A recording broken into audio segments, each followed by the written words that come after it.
So I know you were excited to see the trailer for the Gretel and Hansel movie. I heard a rumor that there was a new one coming out and it was by someone who had made something else that I thought I'd liked, but I've lost that thread now completely. We have now watched the actual trailer though, and I'm not sure how I feel. It was a short trailer, and nothing about it necessarily got me to the point I need to be like, this is it, this is the one. It felt to me like the highest production value thing of something I don't give a shit about. Okay, Where I was like, oh yeah, look, there's like a full spread of food, there's nice sets, there's like good acting, it's filmed well. It's like, that's the very tokenest of witch outfits I've ever seen. Like, it looked like a real thing, but like a little off to me, like where it's almost like high production children's show from the 80s in London. Like it felt like production, but it wasn't a thing I give a shit about. Like, so and not that I don't care about Hansel and Gretel. That's a classic tale, and you do that well, you do it well. And they've done countless remakes, everything from the Jeremy Renner thing. Which you I had have not Hansel seen. and Gretel Get Baked. You had there's many Hansel and Gretels across the time span here, but there's not a big twist in this. This looks like the guy that made The Witch also made Hansel and Gretel. Like, so those are the two things I wanted to say. Is I haven't seen a lot of the other Hansel and Gretel things. I wanted to see that Jeremy Renner one because it looked like the kind of trash that I like the Underworld, Resident Evil trash. Let's do that at some point. But part two, yes, I wasn't super into The Witch. I got a little more into it later, and I certainly respect The Witch, but it's not my usual thing. I think it's less so even your. I actually really like The Witch. Okay. I didn't like the ending. Okay. But I really like. I think we agree on that, and we could talk about it. A24 in general, I have an issue with their endings. It seems like everything they put out, I'm like, I hate the ending.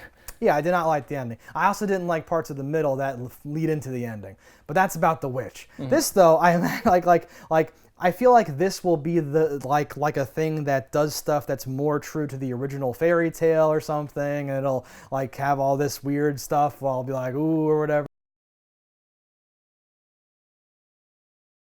But I can't imagine I'm not excited to go see this. No, I would walk out going, oh, that was very well acted, and I think that their accents were period appropriate, and look at how cool these sets were, but boring. What's different about The Witch though? Then The Witch was slow. The Witch was period appropriate. I really like the characters. I like period pieces if they're interesting. And The Witch I thought was interesting because I thought there was no witch. I thought it was going to be a thing that was all in their heads. We're going to talk about The Witch. That's exactly the same complaint that I had, and I don't think that have we talked about this before? No, I don't think so. Okay, because I haven't seen it since it came out though, so I probably won't be fresh on the details if you have a deep thought here. I've been avoiding saying this, and I think it's been long enough now that no one would care. But that's the problem with The Witch is witches are real. And and they could be real, but don't show it to me. For a while, you could believe maybe they're not. When they cut to the witch eating the baby, it cuts back to Thomas and having a nightmare. Yeah, and then all in his head. Yeah, and then later, the brother gets lost in the woods and comes back crazy, and you saw a witch there, but you're like, well, they're all hysterical about the witch now, so who knows? But then at a certain point, it's like, well, there's just a witch there. This is just how it is. Yeah. And then at the end, they just confirm it all, right? So what saved it for me in post was I saw a thing where the guy who made it said he was making a fable, a story that people then would have told each other, like a cautionary tale about breaking off from your community and falling to the clutches of darkness, and people would be worried about this happening to their daughters and stuff like that. So I was kind of like, okay, that changes my perception of it as a PSA to people now? No, as a model of how that would have been or whatever. Oh. So again, it doesn't change my actual thoughts, but that gives me a little more of a depth into what was going on there. So ups the respect a little bit and changes my sort of where I'm like, I wish it shouldn't have been real, and I'm like, well, okay, now I see why they kind of did that or something like that. But still, that kind of hurt the movie. No, I have the same problem with Hereditary, where I'm like the first 80% of that movie, I'm like, that's the most amazing movie ever. Yeah. And then the last 20%, I'm like, wow, you really dropped the fucking ball. It should have all been in her head. She should have been the fucking villain. They seeded it perfectly all along the way of how you could have had this great thing. I felt that too. We talked about that. That one we've done a review of, in the past.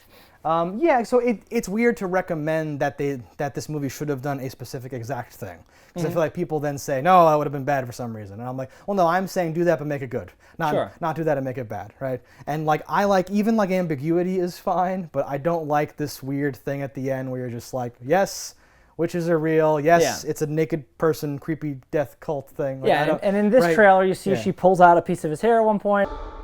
Ouch. She rips out a whole braid of hair. like some horrible. And they do the violin thing where it's fast and all that stuff. Like he would show a spider in a documentary. Yeah, it's kind of a mixture of that high production value. Because honestly, I'm all for a horror movie that is not your typical slasher, that is slow, some would say boring, has really high production value, acting, editing is really good, all that stuff, right? But then, I don't know, with the violin stuff and the quick cuts and the whole tension thing. I'm sure maybe in trailer 2 they'll have a little bit more thing, but here I'm like, okay, what is the in a story that's so classic of a fable, what is the thing here? Because you're painting in the trailer, the witch is still the bad guy. These kids are still going over to her thing. It's not made of candy. I don't know. So there's no candy. What am I to believe? This is bullshit. Yeah. No, they could have saved time in this short trailer by not even confirming the stuff you already know about Hansel and Gretel. Yeah, just show different They could have showed why this one's unique and different, and maybe the production value is supposed to be that thing, but I don't think that it's enough for us. Ooh. No, I'm giving it a thumbs down.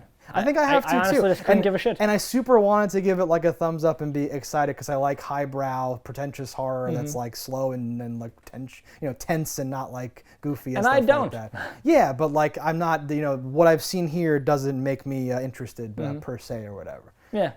And that's that, I suppose. Yeah, money alone doesn't buy happiness. Or good horror movies. All right, guys, that's our thoughts on this. Let us know in the comments what you thought about it. Don't die in a fire, and we'll see you next time. Hello, internets. I just love watching JustDaggers. If you've enjoyed this video as much as I have, click that subscribe button.